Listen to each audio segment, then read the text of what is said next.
If you're listening to Apple Music versus Tidal or Amazon Music, they're using different codecs. So as a mixer, you're always listening both on speakers and you're listening in headphones as well. And you find, okay, it sounds good in headphones. I play it back on Apple Music, it sounds the same. I play it back in Tidal, it sounds the same. I play it back in Apple Music, it doesn't. And the reason why is there are certain binaural settings that you make that are ignored by Apple Music, at least right now. So as a result, there are some things that sound really whacked. Mm. And everybody complains about that. Apple knows, I think that's going to not be an issue pretty soon. But right now, that's the first thing.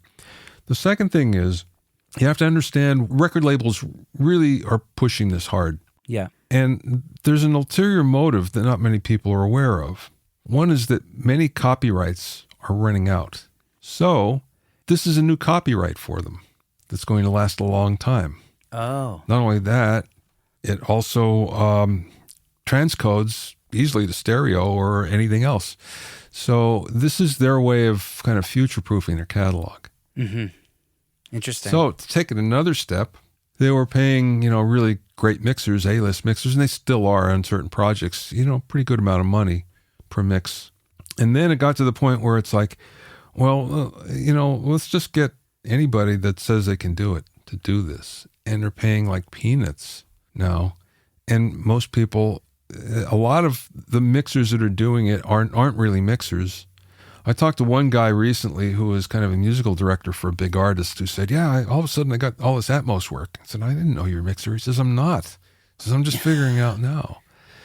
So now we have that, a lot of cookie cutter type of things that are happening that, don't really speak well for the format or doesn't really do the music justice. Yeah. Wow, that's crazy. So I know also Apple, I mean, it's funny that you said what you said about Apple, especially about their codecs, but I know that Apple is pushing this more than anyone, and with headphones, and literally they're like $1 trillion company. I don't even know, they're one of the biggest. I think they're the biggest company in the world right now. So if anybody has the funds to kind of push it, it's Apple, which is interesting. So, but assuming Atmos does continue, what do you think the future of stereo is? Oh, I think it'll be there. Until we make the big transition to where, like I was saying before, the environment is our transducer, there'll always be room for stereo. So I don't foresee that going away. And it's funny because, again, when I speak to everybody about this and people are telling me they just did a new project, label project, we'll say, the first priority is still stereo. They want Atmos. They want an Atmos mix. But it's down the line. The very first thing is stereo. And that's what the Atmos mix gets compared to. So that's not going away in the near future. I guess we'll see in a few years. We'll have to tell. But I've gathered you've heard it in some like legitimate rooms, and I'm assuming you dig it.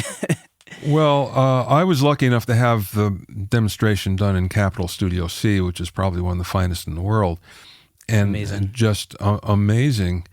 The thing that really struck me in an environment like that is the fact that you can, unlike stereo, unlike 5.1, you can walk around the room and you still get a great experience. It changes a little bit, but it changes the way it would in live music. You move over to the right and you might hear more of the guitar player. You move over to the left, you might hear the horn section more. And it's something more like that. Not exactly, but it's something more like that. But you still get the full experience. You still hear, the rest of the mix. It's astounding. It's great. When it's done well. When it's done well. Amazing. I can't wait to check out Capitol Studio C one day. We'll see if that happens. Yeah, it's closed for a couple of years now, so... Oh, yeah. They closed the whole Capitol building for 2 years because of did they? Earthquake retrofit. There's a fault line that goes right underneath. Oh, my gosh. Yeah. The Sinatra fault line. Yeah, right. There you go. Something like that. Well, that's amazing. Oh, well, going back to all the interviews that you've done for your books, which are incredible, I think you've probably interviewed more successful audio engineers and producers than pretty much anyone else. And I've done a fair bit myself at this point, but nothing like, you're the OG, so to speak. Like, what would you say that there's a common thread that you've seen amongst all these people that have found success in the audio world? Yeah, there is. It's the same one. It's persistence. Persistence will trump talent any day. And because you find that if somebody who's persistent, regardless of whatever failures they get, they still keep at it and they eventually overcome. Yeah. And that's the one thing I hear from people. And there are many famous engineers that didn't really break out until they were later on in life. It's surprising. I mean, Ed Cherney was one, the late Ed Cherney, great Ed Cherney. And I remember one day, it might have been in an interview, and he was telling me that, I was almost 40 before I had a hit. He said, I was just a journeyman guy, taking any kind of gig I could. And there are many examples of that. It's just, you have to keep going, keep doing it. Yeah. I've been noticing that it seems like it takes somewhere between 5 to 15 years to find success. And I would say like a decade is like pretty average in the audio engineering space. And like, I think people getting started are so eager to just get there already, let's just get mixing. Let's just do this. Let's go. And people forget that it's like a really long journey. Yeah. And like you said, persistence is definitely one of the things I've seen also. Well, it's a long journey even for an artist because, I mean, every overnight success is not overnight. There's a lot that goes on behind it in a long run-up period, generally speaking. What we've always seen, it's no different today than it's been in the past. If you're an overnight success and a real overnight success, you're probably going to disappear just as quickly. Right. And anyone that builds their audience over time, they're the ones that have longer careers in general. Yes. Yeah. By being authentic. You have to be authentic to kind of do that, and people can spot a phony. And yeah, totally. It's funny. Like there's a band called Snarky Puppy. I don't know if you know Snarky Puppy. Sure. They're amazing. And like, I remember like when they finally got big, I'd already been into them for a couple of years. I was like, Snarky Puppy's like overnight success, a decade in the making. Yeah. I was like, yes, that pretty much sums it up. It's like nobody sees all those, those 10 years, but then eventually if you keep at it and you're true to yourself, like, then things can start to happen, which is remarkable, right? Yep. Humans keeping at things. Yep. I love it. Hey everyone, if you're anything like me, then you're probably pretty tired of having your clients never pay you on time. Collecting payments is not what we signed up for when it came to doing audio for a living. It's time to make a decision. Are you an audio engineer or are you a debt collector? And if you're tired of being a debt collector, then FilePass is for you. Their paywall feature allows you to send mixes to clients that cannot be downloaded until they pay off their remaining balance. As soon as your client pays, their download unlocks automatically. The FilePass paywall works for you 24/7 while you sleep, eat, and make amazing music. Now you can let FilePass be the bad guy so you can keep a happy, healthy relationship with your clients. Secret Sonics listeners, you can get 20% off your first year of FilePass by going to filepass.com/secretsonics. Again, that URL is filepass.com/secretsonics, and you can find that link in the show notes below. All right, back to the episode. So Bobby, you have the pulse on like what's going on in music tech and like, I don't know, everything, like the business, the tech, laws that are being formed. How do you keep your pulse on all this stuff? How do you stay informed? Because you just seem to have the right resources. I don't know. Well, I think the biggest thing is writing a blog, or writing 2 blogs. And I have to say that blogs are passé right now. They have been for maybe 5 years. I had readership that was way, way high, and all of a sudden they dropped off, and mostly because of the rise of YouTube, and first of all, and then, more social than anything.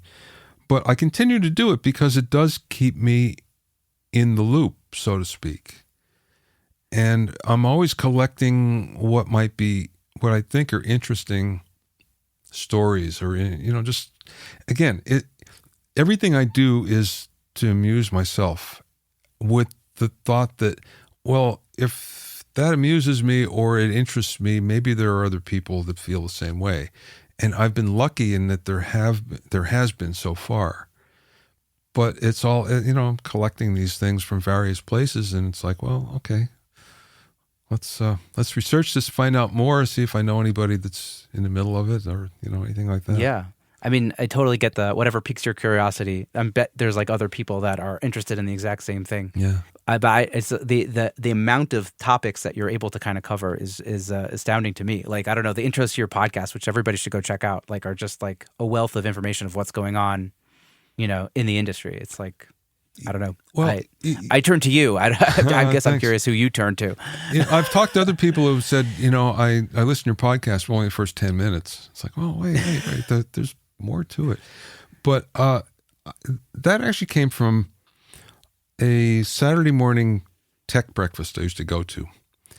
And this was mostly tech movers and shakers. It was attorneys, it was developers, it was early people on from Blogger and Apple and Google. And anyway, the guy that was leading it, the first 10 minutes or so, he would do much the same thing. It would be, what's the latest in the news of tech? And that was the most enjoyable part many times. I was like, yeah, okay, that's something new. I didn't know about that.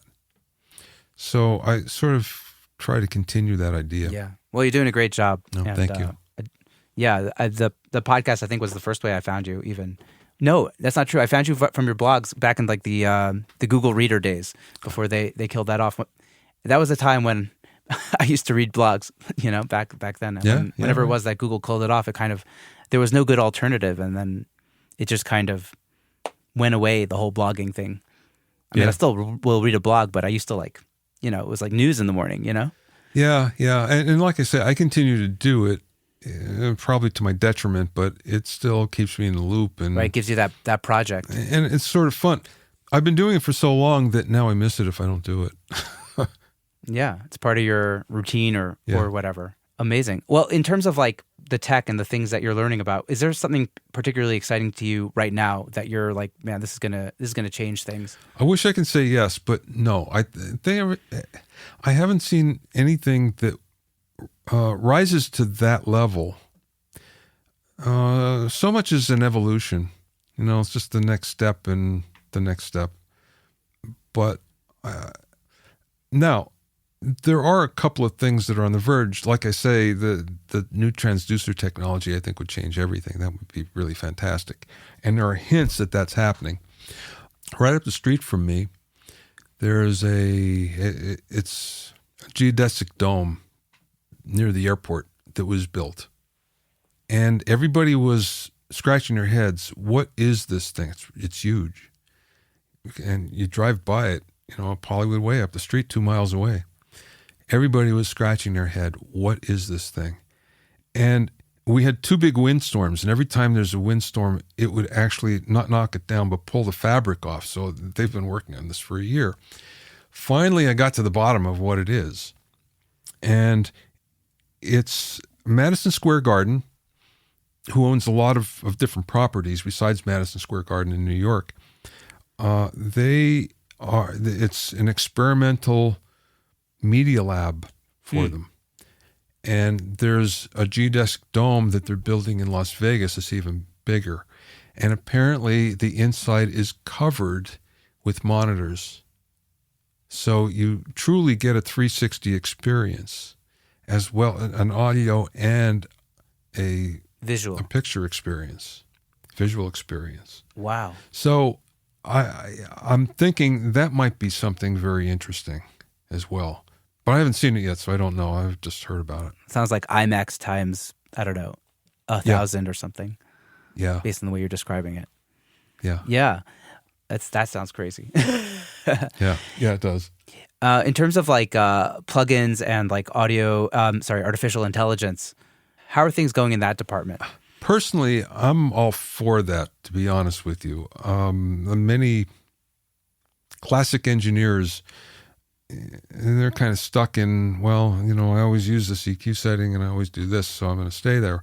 I've always felt that if you can make something easier for me and make it faster, I'm all for it. If I can spend 4 hours instead of 5 hours on something, that's good. That's a good trade-off. Yeah. So I'm all for the AI. I don't believe it's the end-all be-all yet to audio mixing, recording, production, whatever it might be. It's just another step. And